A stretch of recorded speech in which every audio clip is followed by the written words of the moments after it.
थेट जाऊयात, शिवसेनेचे खासदार संजय राऊत बोलतायत. बघा, मला आता ह्या विषयावरती काय बोलायचं नाही. पोलीस तपास करतायत, प्रकरण न्यायप्रविष्ट आहे.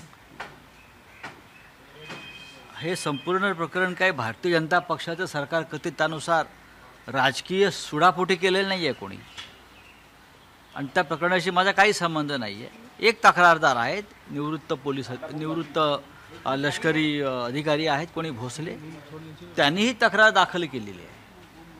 कोणी किती पैसे गोळा केले हा पोलीस तपासाचा भाग आहे. पैसे गोळा करून त्याचा काय विनियोग केला हा पोलीस तपासाचा भाग आहे. ज्या प्रकारचे आरोप गेल्या काही वर्षापासून भारतीय जनता पक्षाचे लोक आमच्यासारख्यांवर करत आहेत, बरं का, त्या प्रकारचा आरोप नाही आहे. हा आरोप त्या प्रकारचा नाही आहे. हवेत काही बोलायचं आणि भ्रम निर्माण करायचा हा स्पष्ट आरोप आहे. तुम्ही पैसे गोळा केलेत विक्रांतच्या नावाखाली. 58 कोटीचा आकडा समोर आलेला आहे. तुम्ही म्हणता 11,000 कोटी काय 1100 कोटी? 11,000.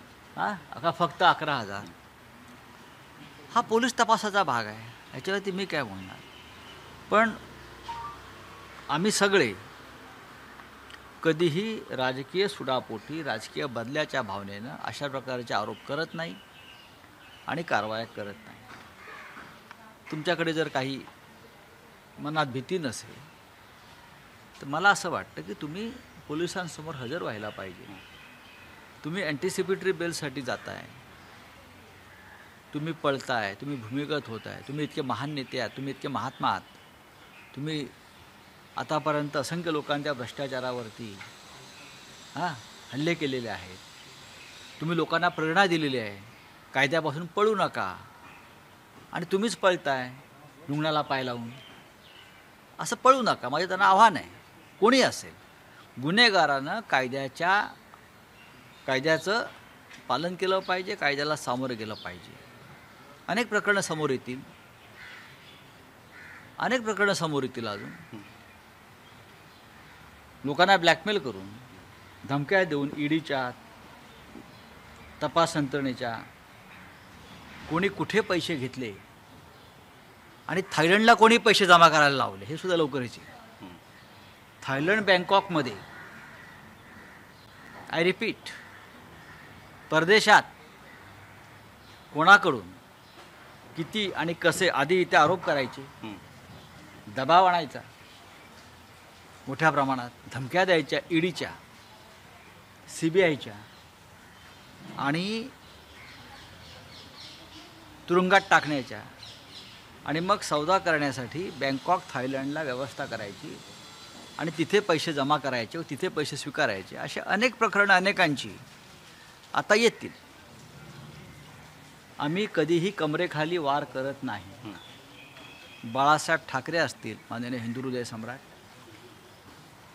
मुख्यमंत्री शिवसेना पक्षप्रमुख उद्धव ठाकरे असतील, आम्ही सगळे, आमच्यावर एक संस्कार आहे, कोणाच्या कुटुंबापर्यंत जायचं नाही आणि कोणाच्या कमरेखाली वार करायचं नाही. आम्ही तो केला नाही. सुरुवात तुम्ही केली आहे, तरी आम्ही संयम बाळगतोय. पण परदेशामध्ये पैसे कोण स्वीकारत होतं धमक्या देऊन हे सुद्धा आता हळूहळू बाहेर येईल. पण आधी या प्रकरणाचा निकाल लागू. कमरे खालचे वार करणार नाही, पण भाजप वारंवार अशा प्रकारचे कारवाया करते. कुठे ठीक आहे, त्यांना करू द्या ना. कंबर त्यांचीच मोडणार आहे. बोला, बताइए. एंटीसिपेटरी बेल रिजेक्ट हो गई है और आज उन्होंने देखिए बात ऐसी है भाई, एंटीसिपेटरी बेल रिजेक्ट हुई है, वो न्यायालय का मामला है, कानून का मामला है. हमारे जैसे लोग जिनके ऊपर हिंदू हृदय सम्राट बालासाहेब ठाकरे जी के संस्कार है और जिस पार्टी के नेता उद्धव ठाकरे जी है, हमने एक तय किया है कि बिलो द बेल्ट घाव नहीं मारेंगे और किसी के फैमिली तक नहीं पहुंचेंगे. ये हमारे ऊपर संस्कार है और राजकीय बदले के भावने से कोई हमले नहीं करेंगे. लेकिन ये शुरुआत इस महाराष्ट्र में भारतीय जनता पार्टी ने की है. फिर भी मैं कहता हूँ, INS विक्रांत का मामला ये कोई पॉलिटिकल वेंडेटा नहीं है. एक रिटायर आर्मी ऑफिसर ने FIR लॉन्च किया, उसके बाद ये एक्शन हुआ है। तो बात सामने आई है कि हज़ारों नहीं तो करोड़ों रुपया जमा किया है।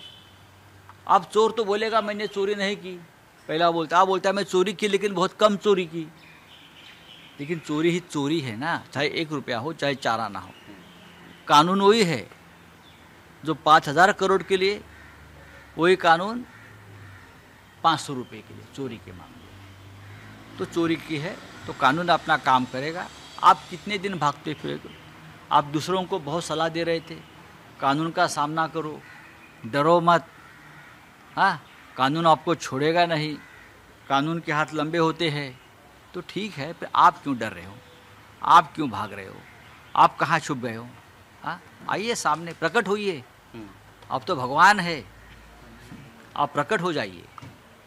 लेकिन आप इसलिए छुप रहे कि आपने चोरी की है, और आपके चोरी को छुपाने के लिए आपकी पार्टी आपके पीछे खड़ी है। उससे भारतीय जनता पार्टी का भी पूरी तरह से वस्त्रहरण हुआ है। इतना ही मैं कहता हूँ। धन्यवाद। बैंकॉक की बात कही आपने, बैंकॉक वाले, ये तो एक छोटी सी बात है विक्रांत वाला।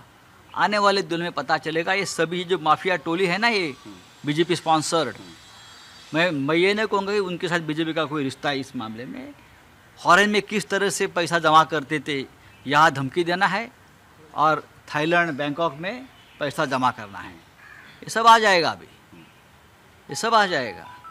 आप कितने महात्मा है, दूध के धुले हैं, ये आप सब आ जाएगा। जल्दी ही मैं फिर एक बार प्रधानमंत्री को इस बारे में जानकारी देने जा रहा हूँ। सामना एडिटोरियल में जो आज लिखा है उसके बारे में नहीं, अभी छोड़ दीजिए, आप सामना दिखा लीजिए। आज मनसेची उत्तर सभा आहे सर, आज मनसेची उत्तर सभा आहे। तर लवकरच या सगळ्या संदर्भात पंतप्रधान नरेंद्र मोदींशी बोलणार असल्याचं संजय राऊत यांनी सांगितलेलं आहे। जर घोटाळा झालाच नाही असं किरीट सोमय्यांचं म्हणणं आहे, तर मग ते लपून का बसलेत, ते समोर का येत नाहीत असा प्रश्न सुद्धा संजय राऊत यांनी उपस्थित केला। आणि हे सगळं बोलत असताना त्यांनी आणखी एक धागा उघड केलाय, ते म्हणजे धमकावून ईडी आणि सीबीआयच्या धमक्या देत थायलंडमध्ये पैसा कोण जमा करत होतं असा एक सवाल संजय राऊत यांनी उपस्थित केलेला आहे। भविष्यामध्ये अशा अनेक गोष्टी उघडकीस येतील असं सुद्धा संजय राऊत म्हणाले। एबीपी माझा, उघडा डोळे बघा नीट।